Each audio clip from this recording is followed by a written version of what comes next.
Assalamu alaikum warahmatullahi wabarakatuh. Welcome to the 9 p.m. live English news edition. Here are the top stories.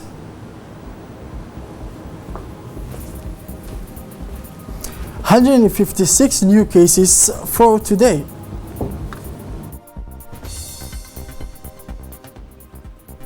For the international news, the highest daily death toll in the United States with over 2,400 deaths.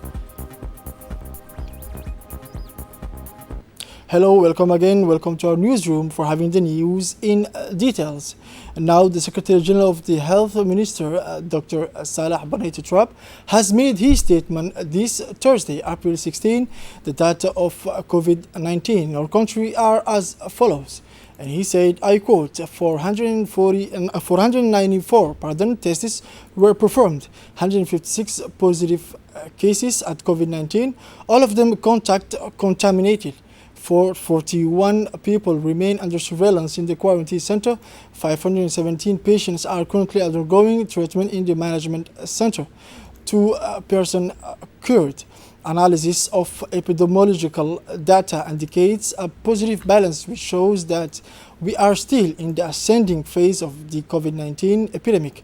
The situation is getting worse. We have more and more direct contact contamination, and this also proves that some groups of people are taking the barrier measures advocated by the health minister and the government lightly.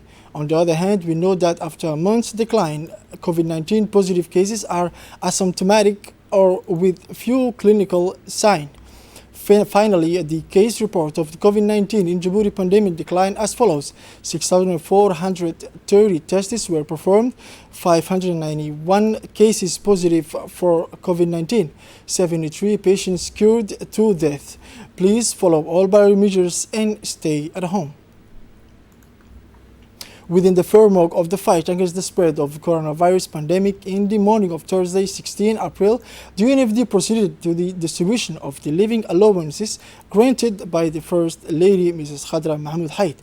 The 500 vulnerable families in the white city of Tadjoura, the regional office of UNFD and the regional office of the Ministry of Women and Family have distributed food to mothers and vulnerable families. It is this morning of Thursday, April 16, at the Center of Women and Family Empowerment, in the presence of Deputies Mohammed Hamid, Hadi Deberkala, and the Vice President Hassan Ali Yusuf, local elected officials, that took place this distribution operation in favor of 500 poorest families, the disabled and widows. The distribution of food was carried out within the Women's Empowerment Center, where a kit of rice, flour, sugar, oil, tomato, tea, etc.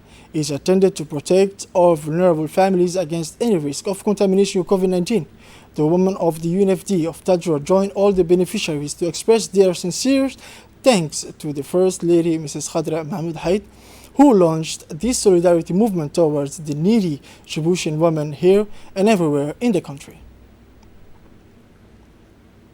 His Excellency Mr. Mohammed Idris Farah, Ambassador Extraordinary and Plenipotentiary of the Republic of Djibouti to Ethiopia and Permanent Representative of the African Union and the Economic Commission for Africa, received today at the Embassy of Djibouti in Addis Ababa a donation of 5,000 birr, 5,000 USD from the Djiboutian community living and working in international institution in Addis Ababa in favor of Djiboutian affected by the COVID-19 pandemic. Indeed, the president of the Djiboutian community in Addis Ababa, Mr. Ibrahim Abdi Jama, handed over to the ambassador of Djibouti this sum, which demonstrates the mobilization and the solidarity of Djiboutian to their compatriots. And now moving now to Obox. The Obox Youth and Association joined the National Solidarity Movement alongside the first contributor, the President of the Republic. This action is part of the solidarity drive initiated by the President of the Republic to effectively combat the COVID-19 pandemic. 70 poor households in the town of Obok have benefited from the food thanks to the funds collected by the Youth and Association of Obok. The beneficiaries of this food aid expressed their thanks to the Obok Youth and Associations for this initiative, which would alleviate their suffering due to health isolation. Moving now on the international news, the UN Secretary General Antonio Guterres said that only a safe and effective vaccine could end the COVID-19 health crisis. that has been hitting the world for several months, such as a vaccine, would save millions of lives and countless billions of dollars. He added during a video conference with the 50 or so African countries that are members of the organization. He called for its accelerated development and accessibility to all. Must be universal and enable us to control the pandemic. We need an ambitious effort to ensure a harmonized, integrated, and optimized approach to maximize the speed and scale needed for the universal deployment of such a vaccine by the end of 2020, he insisted. Guterres said his March 25 appeal for $2 billion in donation for a comprehensive UN humanitarian response to the pandemic has so far raised about 20% of that amount. Thanks to the World Health Organization, WHO, the United Nations has been able to equip 47 African countries with COVID-19 tested, he said.